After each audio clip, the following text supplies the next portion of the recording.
El Diccionari de la Llengua Europeista. La lletra I. I. D'ídols. A banda dels grans i principals referents que tothom coneix de la història del club, també hi ha tot un reguitzell de noms que dins l'Europa i en el seu moment i època van ser uns ídols per l'afició.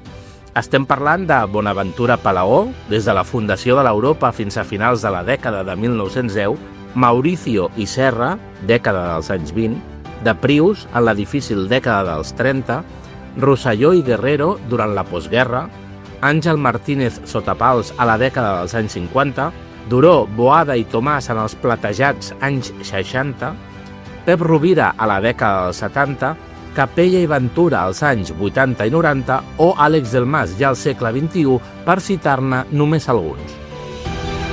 El Diccionari de la Llengua Europeista. La lletra J. J. De Joan Bordoi.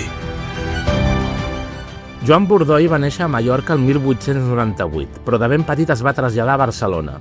Va començar a jugar a futbol en els infantils de l'Europa fent de mitcentre, però pel seu físic li van recomanar que jugués de porter. En aquesta posició va esdevenir als anys 20 un dels millors sotapals i només la llargada ombra de Ricardo Zamora li va impedir ser més valorat en aquells temps. A l'Europa, però, és considerat el porter, amb majúscules, guanyador del Campionat de Catalunya de 1923 i subcampió de la Copa d'Espanya el mateix any.